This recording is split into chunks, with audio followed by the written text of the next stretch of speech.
Hello everyone! Today I wanted to read you one of my favorite stories that helped me deal with a hard time in my life.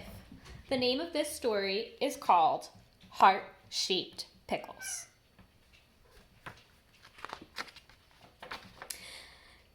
Ginny, giggly, that's how Ginny Giggly, that's how Ginny felt when she played with her grandfathers. She felt all jiggly and warm inside. Grandpa Dutch would scoop her up into his big, strong arms, and they would play their favorite games.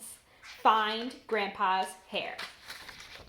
Grandpa Dutch had been bald for many years, which is what made this special game so much fun. Okay, Jenny Lee, Grandpa would say, find Grandpa's hair. Jenny would work hard to make her face look serious, just like a detective trying to solve a big mystery.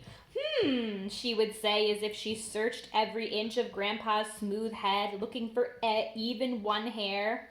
In the most surprised sounding voice she could muster, little Jenny would announce, I found it! Here's your hair, Grandpa!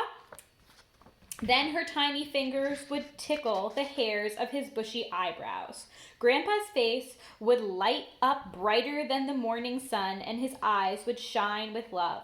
Jenny's pigtails would start wiggling from all the giggling. When Jenny visited her Grandpa Wheeler in Canada, they played a different game. Find Grandpa's hair was just too boring because Grandpa Wheeler had lots of thick, wavy silver hair. So they made up their own special giggle game, which they called Wink Wink. Jenny always wanted her grandpa to go first. Grandpa Wheeler would wink a pattern, and Jenny would try to wink it back the same pattern. Left eye wink once, right eye wink once, left eye wink 3 times, right eye 3 times, right one once, left one once. Now repeat. Jenny would start out perfect, but matching wink for wink sooner or later. She would get confused. Her face would scrunch up on the left side, then on the right side. At last, Jenny would laugh so hard she couldn't wink at all. Spending time with Grandpa Wheeler and Grandpa Dutch was one of the most favorite things to do in the whole world. When Jenny was 5 years old, both grandfathers got very sick. The doctors and nurses did everything they could to help each of them get well again, but the grandpas had lived a long, long time, and the disease they battled could not be cured. Sadly, one day in April, Grandpa Dutch died. Only a few weeks later, in early May, Grandpa Wheeler died too. Jenny no longer felt giggly at all. She felt very sad. She knew she would never again play Find Grandpa's Hair with Grandpa Dutch or Wink Wink with Grandpa Wheeler. Jenny felt even worse when she saw how very, very sad her mom and dad had become. Dad usually shared interesting nature and science facts with her, but not now. Mama usually smiled a lot and hummed happy tunes, but not now. At lunchtime on Saturday, their glum faces sat around the kitchen table.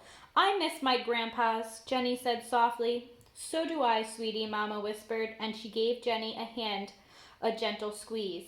Dad didn't say anything, but Jenny saw a tear trickle down his cheek, just below his eyeglasses. Dad tried to change the subject by passing Jenny the jar of crinkle-cut pickle slices. Here, Jenny Benny, he said in a voice meant to sound upbeat. Let's have a contest to see who can eat the most pickles. Mom wrinkled up her nose and mumbled, yuck. She didn't like pickles and could never understand how her family could eat a whole jar at one sitting. As Jenny's fork grabbed the first pickle slice, she let out a giggle. She placed the pickle on her plate and jabbed her fork into the jar once again. Then she let out another giggle.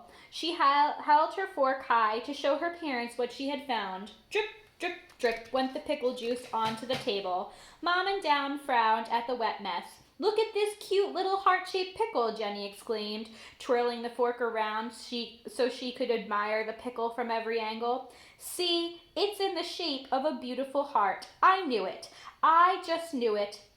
Now I'm sure my grandpas are together, and they still love me and all of us." When Jenny got excited, she would start talking nonstop, and now she barely paused to take a breath between sentences as she told her parents about her discoveries. Ever since her grandfathers died, she'd been seeing hearts everywhere she looked. While riding on the school bus Monday, Jenny said she was thinking about her grandpas. The new bus driver was bald, just like Grandpa Dutch, and he winked at her just like Grandpa Wheeler used to do. As she gazed out of the window of the bus, she saw two fluffy heart-shaped clouds in the sky. They looked so light, so bright, and so free as they slowly floated by. "Seeing those clouds made me feel like Grandpa Dutch and Grandpa Wheeler was still with me," Jenny said happily. Then during morning recess that same day, Jenny found two heart-shaped pieces of mulch on the playground. "I've been keeping them with me," she added, reaching into her pocket. "Want to see?" Jenny gently placed two pieces of playground mulch on the table right next to the drippy pickle spot. No one spoke. 3 pairs of eyes stared at the wood chunks. Jenny took a deep breath and swallowed hard. Dad's dark brown eyes had that special softness they got when he was pleased about something. Mom's green eyes were watery, but she was grinning, so Jenny kept on talking a mile a minute. She told her parents about all kinds of heart-shaped things she had found. For instance, a few days ago at a friend's birthday party, she ate at least 15 heart-shaped potato chips. There might have been many more heart-shaped potato chips in the bowl, Jenny noted, but she lost count when her tummy got full. Yesterday, at the nearby park, Jenny romped around in hundreds of heart-shaped leaves that had fallen from her favorite shady tree. And last night, while playing in a bubble bath, she was thrilled to watch how all the teensy bubbles stuck together in blobs that formed really cool heart shapes. Jenny grinned. "Everywhere I look, now I see hearts."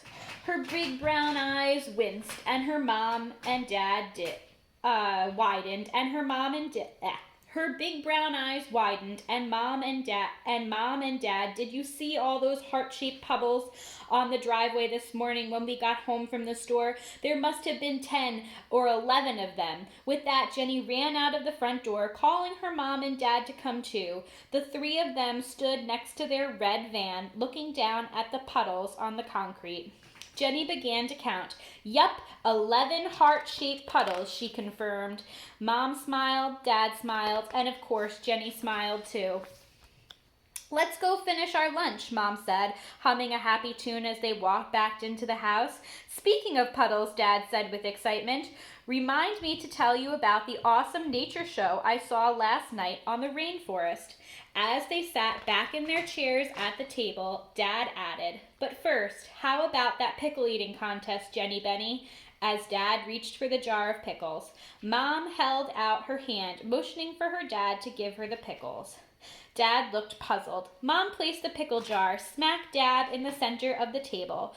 Picked up her fork and said in her warm, chipper way, "I have a great idea. Let's have a contest to see who can find the most heart-shaped pickles." Dad laughed, and as the 3 forks moved towards the open jar, he firmly stated 12. Mom asked cheerfully, "12 heart-shaped pickles? Is that your final guess, dear?" "No," Dad replied in his scientific voice. The thumb of his left hand began to scratch his chin. "I'm sure," a sure sign that Dad was deep in thought. "Actually, I was thinking about puddles, not pickles. I'm certain I counted 12, not 11 heart-shaped puddles in the driveway just now." Jenny was the first one to start giggling, then Mom and then Dad. The room glowed with warmth and love as they giggled, as 3 giggly people sat at the kitchen table, busily counting pickle slices on their plates. And how many heart-shaped pickles did each of them find? Well, that's for you to decide. The end. So, this book helped me get through a hard time in my life when my dad passed. And I might not have counted heart-shaped pickles, but I know my dad is always with me. I saw signs when I see a red cardinal fly by because my dad and I both went to SUNY Plattsburgh and the cardinal was our mascot.